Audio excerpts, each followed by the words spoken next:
Hey everybody, I hope y'all had a blessed and productive week.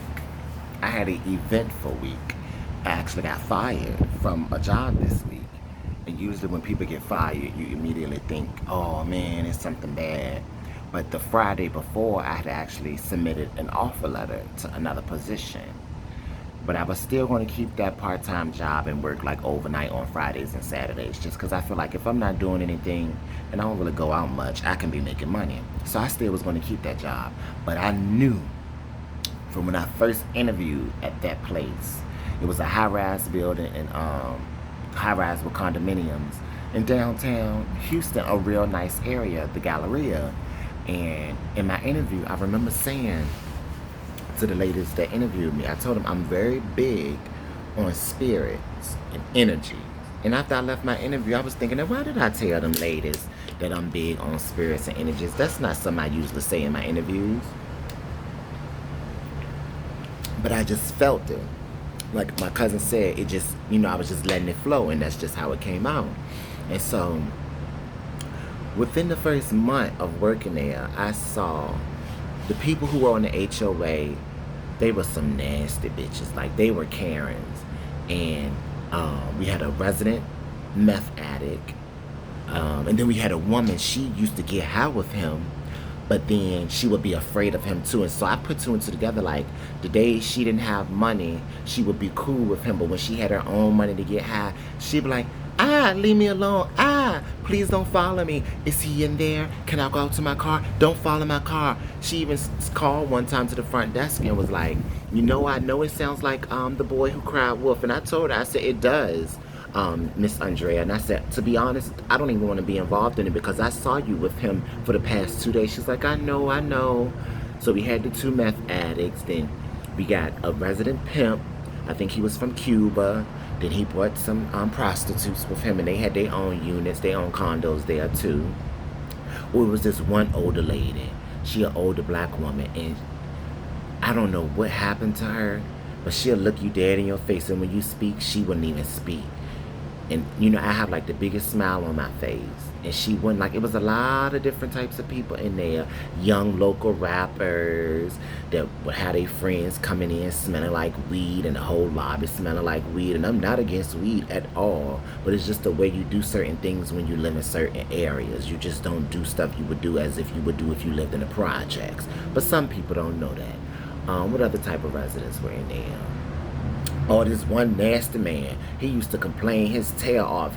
One time he complained so much about Mr. Mark's dogs. He said them dogs need to be put down. Like, it was so many mean, nasty, ruthless, cutthroat people in there. And I'm used to dealing with people, and I know how to deal with people because we also had some very nice, sweet people too. But then we had the resident gossips in there. Like, it was a lot of spirits in that building. So many spirits to the fact that once Tuesday or Monday I came to work, one of my coworkers told me that somebody committed suicide over the weekend. So once she told me somebody committed suicide, I almost ran out that day. But then I thought, like, I can't just run out here. But I needed to, like, just get it, like, have a thought process type thing. Like, oh my God, like, I knew this place was full of spirits. And even one of the residents told me that this building needs to be covered in holy water. But I say this to say all of that drama and all that stuff to go on, I still was going to work there part-time. But the Friday before I got fired, I had submitted an offer letter for a job that's paying me a whole lot, actually paying me double more than what they're paying me. But I'm like, well, I still will have time to work at the condos on Friday and Saturday night. And Friday overnight, Saturday overnight is quiet. It's chill. The most I have to deal with is the meth addict, but he don't bother me.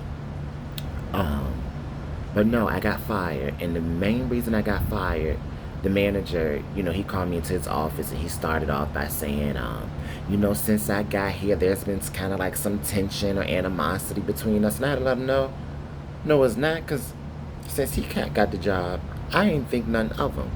Because he wear too big clothes, like he used to be 400 pounds, and now he 200 or some pounds, and he ain't brought no new dress clothes.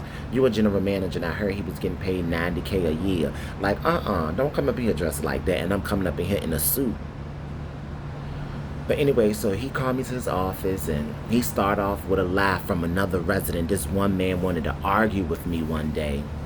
And I told him, what I'm not going to do is argue with you. I'm not about to have this transference of energy with you. So if you want to go on up to your unit, that other resident is holding the elevator for you. You might want to just go on up. Oh, he lied and said I told him take the stairs to the 10th floor. And he lied and said I was nasty to all his female visitors and just a whole bunch of lies.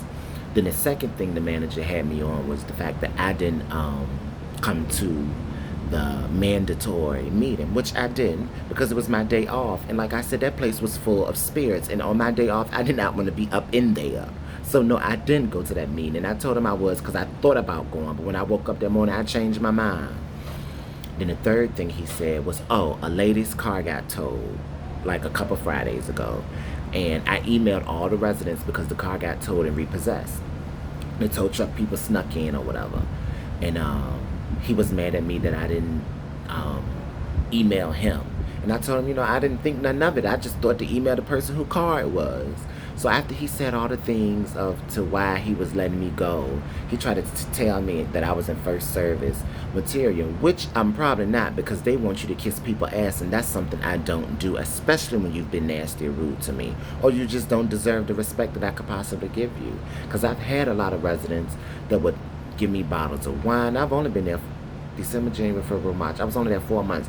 These people giving me bottles of wine, buying me lunch. One lady always buying me grapes and strawberries, cookies and stuff, just being real, real nice. Because, I'm a nice, sweet person, and they could see that. But the general manager gonna lie, and on the, he's just a liar anyways. When I first started, we had a lead concierge. In my first 2-3 days, she was fired for stealing a watch, a Cartier watch. So even that had me raise my eyebrows like, how is she the lead and she getting fired? Then her replacement came. She stayed for about a month and then she quit. Because the general manager started lying. So the place was just a mess. It just was a whole mess. And I'm saying everything happens for a reason because even with me getting this new job, I still was going to stay and work part-time just because I could make the money. I could use the money, save the money, pay off some credit card debt, financial aid, or, take some trips, concerts. Look, who don't like money? And the job is easy. But the day that I got fired, the resident meth addict, he was over in a little coffee station, nodding. And when I say nodding, he was high. He was slouched over and his head was damn near in between his legs. And he did that for about 30 minutes. And I took pictures because the housekeeper lady was like, come here. And when I saw that, I'm like, come on, this is supposed to be an upscale neighborhood. This is supposed to be a nice high-rise building. And you got this meth addict like right here, high. Now, I heard him that morning. He was on his way out the door. And he said something about, yeah, I'm going to get half coke and dope today so I can fail this test. And then he left out. And when he came back, lo and behold, I saw he was high. So I feel like God removed me from that place. Not only because I already had another job lined up, but because the type of person I'm becoming and have been for a while, and I just want to act more on the different traits and characteristics that I have that I know God appointed on me. He didn't want me to jeopardize the work he's doing. Because it had come to a point where that meth addict disrespected me so bad, I kind of had to get a little revenge on him. I ain't even gonna get into details of what I did, but just know he don't have his car keys. They down at the city dump somewhere, and his car hasn't been driven. Because you don't talk to me in no disrespectful way. But so God got me. He removed me from that place. And this week I've just been focusing on the new job, filling out all my little paperwork, and talking with the relocation consultants and stuff. And I didn't even really get stressed. I was more so upset because the general manager thought he was doing something. And when I left, when he was said we're gonna have to part ways, I said, okay, well, let me go get my food, clock out, and get on up out of here. I said, even though I was out there sweating bullets today because the AC not working. And the HR lady said, well, what did he say about bullets? Lady. But I felt like everything really do happen for a reason. And that's not the first job I done lost. Hopefully it will be the last, because this next job I start next week. I'm not going anywhere. But so after I left the job, I went home, a couple of days passed, and one of my friends come in town from Baltimore. And so we go out, but before we go out, it takes me like 2 hours to get ready because I'm moving slow. I really don't want to go, because even though I know how to turn up and I do eventually have fun when I go out, the initial let's go out, if it's not like my immediate family, like my sisters and my cousins, like, my best friends, if it's not them, then I don't really be pressed. So I pulled up to the bar and called one of my friends. Was like, I didn't got here. It took me 30 minutes to get here. Now I don't even want to get out the car. So I sit in the car for about 15 minutes on the phone. Then eventually I get out the car. And as soon as I get in the car, one of the first conversations I have with my friend is saying like, sometimes I feel like God don't love me. And I was like, wait a minute, hold on. Don't be saying stuff like that. I'm like, because God is listening, so you need to take that back. And I know he had been drinking, so I was like, I know you drinking and shit. But I said, why you feel that way? He said, because I just want to know why God put such a bad person in my life, talking about his ex, to do so much wrong to me and so much harm to me. And before he could even finish, I said, don't even look at it like that. I said, God put that person in your life because he knew you could learn from dealing with that person. Even though you went through a lot, you got out right at the time when it was time for you to go. You're a very gullible person. Maybe it'll help you stop being that gullible. You help this person get a job and help them get into school and stop just trying to help so many people that's not deserving of your help. So after I kept telling him all the reasons why God put that person in his life, that bad person, I had to let him know everything happens for a reason. God would not put more on you than what you could handle. And remember, I didn't even want to go out. So even that conversation let me know, see, everything happens for a reason. It was meant for me to come out because I didn't know my friend felt this way. I didn't know my friend needed this boost of, wisdom, I guess, from me. Because even after, he's like, wow, Dean, I never thought about it like that. And I said, a lot of people tell me that when they talk to me, I give them other point of views, which I do with myself, because you never know why something might happen or how people may think or why people do the things you do. So I always be like, well, maybe they did it because of this, or maybe they did it because of that, or maybe it happened because of this. Like, I like to give myself a lot of different scenarios because, like I said, you never really know why, but I do know everything happens for a reason. After we leave that bar, we go to another bar, and I'm kind of like, I'm all right now because I didn't popped out. At first I ain't want to walk in and everybody looking at me, and but then once I got with my friend and his people that he had with him, we going on to the next bar, and I see that they got a karaoke bar. And so I love me some karaoke. So as soon as I see the karaoke, I tell my friend, come on, we're gonna do Lil' Kim to Jump Off. I do the first verse, you do the second verse, we do the third verse together. So I'm ready. We get up there, we do Lil' Kim, we do the jump off. I'm doing the little dances and stuff. I go in the audience and be rapping with the crowd and stuff. And he holding his own too, because like me, he loved karaoke too. But afterwards, he like, whew, I didn't know you was gonna be having choreography and going all into the crowd and stuff. I said, well, come on, I'm gonna do another song. Let's do Cardi B Up. He like, I don't know, I'm tired, I'm drunk, and I think I pulled my hamstring. I'm like, it's just 11:30. No, you got me out the house. I'm ready to go. I'm ready to turn up. I'm gonna keep going. Like, I'm lit. I had to take him back to the Airbnb because he had to go to work the next morning, but work from home. But as I'm dropping him off at the Airbnb, his friend comes out and he's like, I want to go back and get some drinks, because his friend had left us hours ago. But he was like, I kind of want to go back and get more drinks. I said, good, because I want to perform another song. Yet again, everything happens for a reason. Even the timing of me dropping him off and his friend coming outside, it was just the timing of it all. So, me and a friend go back to the bar. I put my name on that karaoke list and I perform another song when I grow up. Oh, and this time I'm by myself, so I got the whole stage. I ain't got to share the stage with nobody, so I'm doing the whole stage. I got to pull out my choreo, and I got the audience all tuned in, and they singing a song with me, and they pumped up with me, and It was so much fun. And after the week that I had, with getting fired from that bullshit ass job with all them spirits.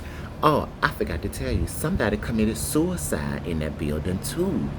So even when I found out that somebody committed suicide, I knew that that place was full of spirits. I had to get up out of there, but I still was gonna stay just to make more money. So to be telling people, money is the root of all evil. Me trying to stay at that place to make money was low-key bringing out my little bad side, because I had to get nasty with a lot of them people. My last day, this old little short man named John, he was rude to me, and he asked me did I put a maintenance request in. And I said, no, I didn't get a chance to because I have other stuff to get to before I do that. He was like, just put it in, just put it in. As he was walking to the elevator, and I said, hold the fuck on, don't be talking to me like that. And I did say that because by this time, I couldn't, my mouth, it was just because it was so many nasty people in there that at this point, like, fuck y'all. Excuse my French, but like, fuck y'all. Y'all not gonna keep disrespecting me, because a lot of them people look down on people that's in the customer service type position. Like, I had to tell the man, the resident crystal meth addict, I don't care how many degrees you got, they can't buy you class. And he looked at me and said, you're the most classless motherfucker they hired here. That's why I did what I did with his motherfucking car keys, and he's yet to drive his car from them last 2 months. But I'm not there anymore. So God removed me for them situations. So even though I got fired, I don't look at it like that. I look at it like God removed me. I'm saying all this to say, when you are aware of your surroundings and you know what's going on, you cannot stay stuck in a place that's not good for you. You just can't. God is watching, and He's aware of all that you're going through. Everything truly does happen for a reason, because I did not want to go out the other night, even though I needed to after my week that I had. But baby, when I tell you, when I got home, and since this today's Sunday, ever since Friday night, I've been performing that same song over and over in my house, because I just had so much fun. Next week, hopefully my video wouldn't be this long, but I hope y'all took something away from it.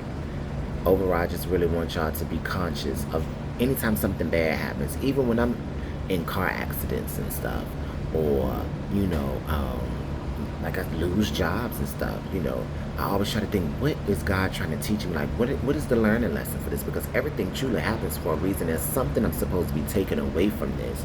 Anytime something bad comes your way, don't get too down, don't get too stressed. Just try to sit and reflect and wonder, what can you learn from it? Because everything in life is a learning lesson. Sometimes, even if it don't involve you, you can learn from other people's struggles. Because that's what I've done from learning from all these people that have kids and stuff that's struggling. I don't need to have kids and be struggling financially at the same time. But y'all just be aware of what's going on in your life, and just be conscious when you're making decisions, because your decisions will affect not just yourself, but they affect the people around you. And because everything does happen for a reason, you just want to make sure you're making good choices in life. Thank y'all. Until next week.